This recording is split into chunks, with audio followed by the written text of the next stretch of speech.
In this video clip, I'm going to underscore and highlight and summarize the 8 arguments against debt that can be found in my book, Making Sense of Your Dollars, A Biblical Approach to Wealth. I'll have more to say on that book later and how you can get it, but in this clip, let's just go through these 8 arguments very briefly and consider what we are to learn about from the Bible about debt. As I said, this is 8 arguments against debt. The first one is the Romans 13 and 8, where it says, "Owe no man anything." If you were to read the context of this passage, you would see that the Apostle Paul is talking about other things such as custom and honor and taxes. So he's definitely talking about money when he gets to this statement of his that says, "Owe no man anything."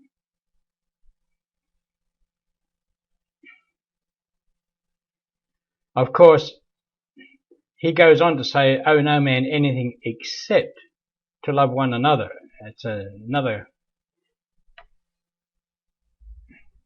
And in fact, he goes on after this statement and says, "Owe no man anything except to love one another." So we certainly have an obligation, or a debt, if you like, to love one another. But apart from that, we should owe no man anything.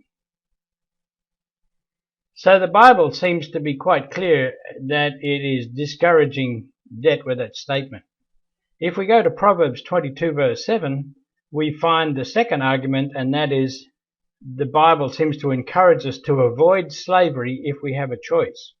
Now, when we ask about a definition of slavery, what it is, we find that the Bible gives us that definition, or helps us understand what slavery is. And in Proverbs 22:7, it says, "The borrower is a servant or a bond slave to the lender." In other words, borrowing is a form of servitude. It's a form of slavery. Now, in 1 Corinthians 7:23, the writer of Corinthians, the Apostle Paul, encourages us, do not become the slaves of men. In fact, it's more than an encouragement, it is a command. Do not become the slaves of men. So if we have a choice, and debt usually is a choice, we should avoid debt, because by doing so, by entering into a debt arrangement, we become the bond slave of another person, and that somehow inhibits our relationship with the Lord Jesus Christ. In the Proverbs, we also see that the idea of being a surety is discouraged, very much so. It says we should not guarantee someone else's loans. In other words, do not go guarantor. And in Proverbs 6:1-3, it says, if you have put up security for your neighbor or have given your pledge for a stranger, save yourself. Plead urgently with your neighbor. In other words, get out of this bondage, this guarantor that's tied you up. Here you're not even a borrower or the lender. You're the someone who's going guarantee in here for someone.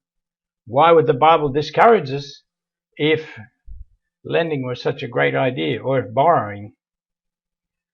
Why would the Bible say words like this if borrowing were such a great idea? From here we get the idea, of course, that it is just another argument against the idea of debt, because without guarantors, very few lenders will lend.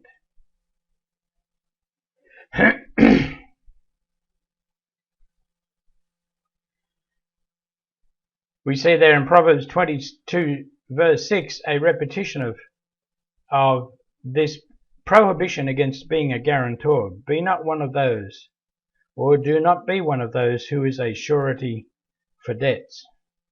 So, in summary, so far we have 3 pretty strong arguments as to why we should keep out of debt. Number 1, the Bible says, owe no man anything. Secondly, it says, do not become a slave voluntarily to other people, and it says that borrowing is a form of slavery. And here we have an instruction to a third party, don't go guarantor for us. In other words, we should not even be asking for people to go guarantors on our loans, because the Bible tells them not to go guarantor. Our fourth argument against debt is tied up with the concept of inflation. Now, this can be a little complex, and you can read more about it in my book, Making Sense of Your Dollars. But inflation in today's world usually means price inflation. But if we went back to the older economics textbooks, we would see that when they used the word inflation, they meant what we would call now monetary inflation. Now, monetary inflation is purely and simply an increase in the supply of money. Period. That's it. We inflate the money supply by increasing the notes and coins that are in existence, or more particularly in today's economy, we expand the money supply, the amount of money, through the use of credit and fractional reserve banking. Now, fractional reserve banking is pretty easy to understand. It means that when you put $100 in the bank doesn't have to keep your $100 in its vault, waiting for you to come back and collect it. They can actually take a percentage of that money, a large percentage of that money, and use it for other purposes, because they've sort of looked at the way bank depositors usually come back and ask for their money back, and they say, well, as long as we hold 10% in reserve, or 15%, or maybe even 6%, we can satisfy the demands, the redemption demands that depositors are making. Well, of course, when you have a bank run, that's not true, and that's why banks don't like bank runs, and why in the history of economic collapses, bank runs have been part and parcel of the economic, or the manifestation of the economic problem, which is caused by expanding the money supply. Now, the other side of this is that as we expand the money supply, we dilute the value of money, and therefore inflation is a taxation. It's an actual tax. Not on all goods, it's a tax on money, because it devalues every dollar in your possession, and it needs to be stopped. But that's another story. The fifth argument against debt is the whole idea of present consumption versus future consumption.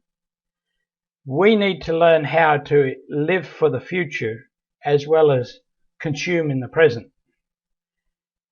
There's no final ratio of how much we should consume now and how much we should put into future consumption, but debt tends to lend itself towards a total preoccupation with current consumption rather than future consumption.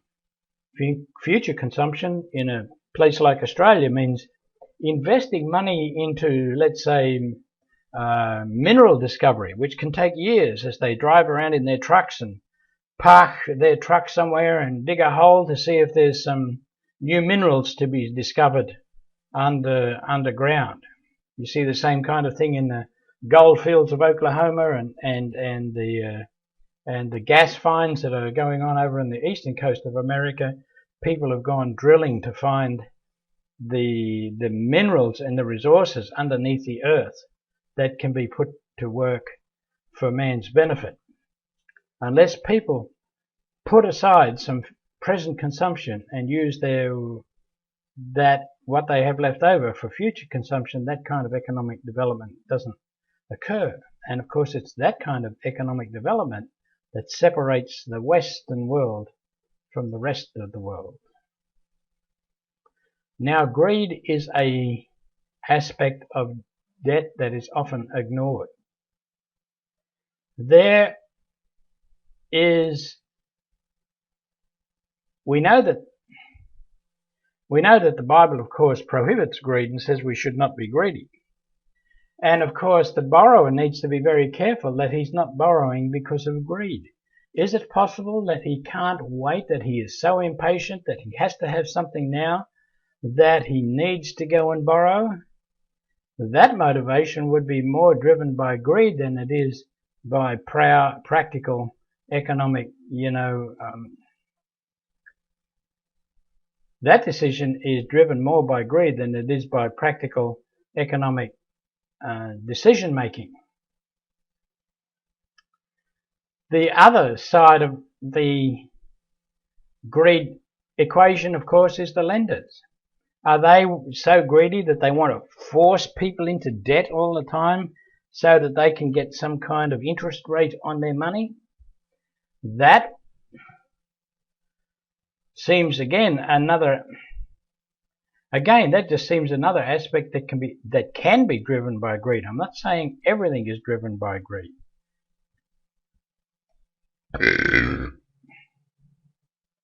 What we do need to be careful of is that we are not driven by greed in our decision making. But there's another person in a transaction who also needs to be considered, and that is the seller. Let's say the seller has a house to sell, $200,000, and you offer him $190,000, and he says, I'll think about it. And then someone else comes along to that homeowner and says, hey, I'm going to go and take a 5-year loan, and I will be able to pay you, therefore, $220,000 for that house. Now the seller of the house has got an interesting proposition. He can take $190,000 from you who won't go into debt, or he can take $220,000 from someone who's prepared to take on a 5-year mortgage. But then a third person comes along and says to the seller of their house, hey, Then a third person comes along to the seller of the house and says, hey, have I got a deal for you? I'll give you $270,000 for that house because I'm prepared to take on a 25-year mortgage in order to pay you that money. Here's the money. Take it now. Is it a deal or no deal? Now, of course, the seller of the home is in a great dilemma. And it is, of course, in our current economic climate, sellers who believe they should maximize profits because this is the driver that drives most of our economic decisions. He couldn't care less whether someone else goes into debt or how long they should go into debt or can go into debt. He's just lucky and says, hey, God has blessed me. I've now got $275,000 for this house of mine. Of course, he's forgotten what was said back in Romans 13, that our obligation is to love one another. And if the words of Proverbs are true, that debt is a form of slavery, then we can hardly say that we love our neighbour if we are encouraging them to go into debt just so we can get a higher price.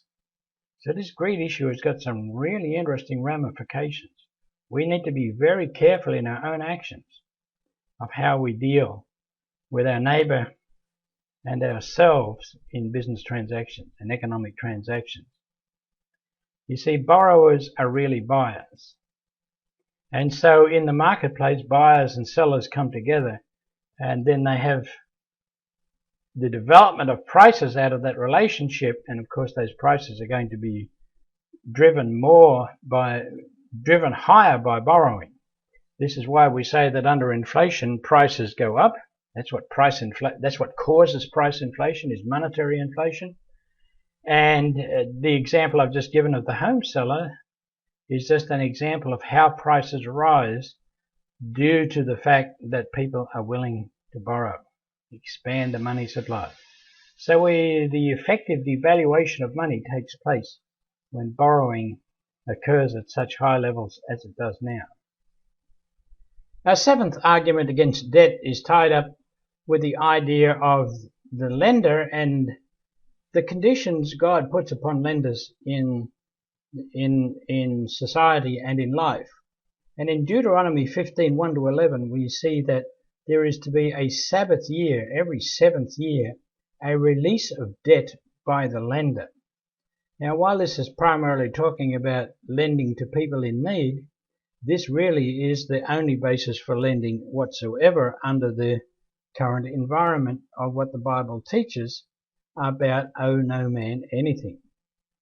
And yet there is an obligation to help those in need. So if somebody has a disastrous crop next door and they don't, and they weren't able to grow their own food, then we should not just lend them the food in this case, but give it to them.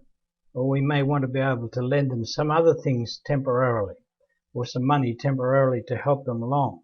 In that case, those people should not be charged interest, because there is a prohibition on usury, which is interest in the scriptures.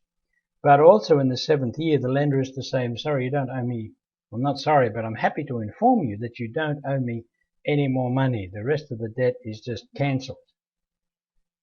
So this again puts another limitation on what may be done in a borrowing and lending transactions, and if nothing else, it certainly prohibits the idea of a 25-year mortgage, or as happened in Japan in 1990, the mortgages had reached 100-year mortgages. Well, if you go to that extreme, there's no limits on how far you can create a mortgage, because you just leave the debt to your children and your grandchildren and your great-grandchildren, and they are forever paying off your debts. Finally, there's the question of predicting the future. What's wrong with the 100-year mortgage? Can we really be so certain that God will bless us in such a way that we can keep paying this bill for the next 100 years or even 25 years? God seems to limit these things right down to this Sabbath year principle. And there in the cycles of the Sabbath, and of course you get 7 Sabbaths to the year of Jubilee, which is another issue yet again. And so the Sabbath year limitation says, if we do borrow, we should have some chance of paying it back in a short period of time, because none of us can guarantee the future, and that God will bail us out of our stupid decisions to borrow money. So there you have, in summary, the 8 arguments against the debt that I've compiled. As I said, you can get more detail on these arguments and the discussions and some of the more important aspects of each of these issues in my book, Making Sense of Your Dollars, A Biblical Approach to Wealth. You can get that book in the USA from www.calcedon.edu. That's calcedon.edu. The book is published by Ross House Books, which is the publishing arm of the Calcedon Foundation.